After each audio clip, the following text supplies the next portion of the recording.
Bumili ako nitong business ng estudyante ko. Ito. Anong tawag dito na? Miso. Okay. Miso B. Ayan. Great. Taste test natin. Sakto. Break time na. So, ayan. Tikman natin kung bang sulit tong binayad ko kay Aspen ng Gemini. So, taste test tayo. Cheers!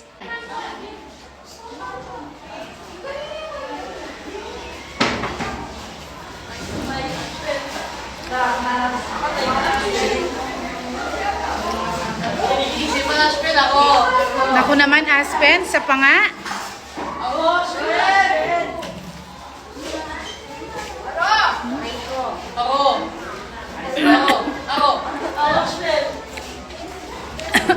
Isa pa. Isa pa ng focus na. Di ba ka?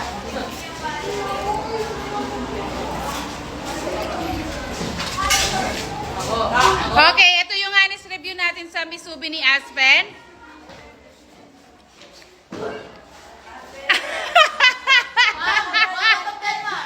Inaabangan, no? I-rate natin mamaya. 1 out of 10 daw.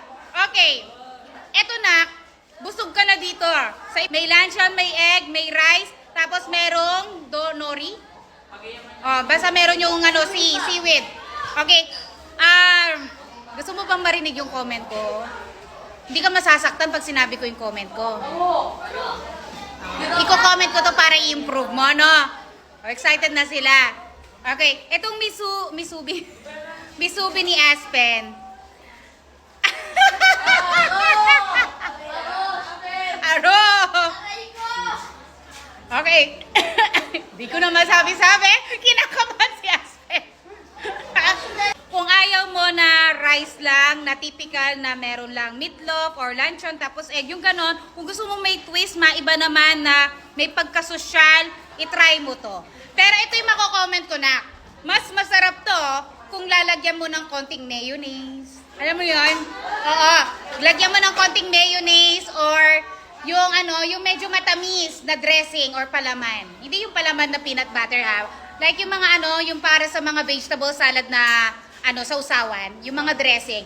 Mas masarap siya pag may ganun. Oo, yeah, masarap siya. Pero syempre sa halagan niyang to, not bad, no? Sana ba? Sold out? Ilan ba yung dinala mo? 9 na sold. Ikaw gumagawa? Ate mo. Wala na kayo ibang product na ganito? Siomai rice. Ako kasi mahilig ako magbili-bili ng ganito sa mga bata. Siyempre susuportahan ko yung bata, di ba? Lalo na yung mga marketing subject, ayan. Okay siya, lagyan ng mayonnaise or medyo yung palaman na dressing. Mas lalong sasarap to. Yan, naubos ko na, pero nabitin ako. Feeling ko gusto ko pang bumili sa iba. Nabitin ako, naubos na.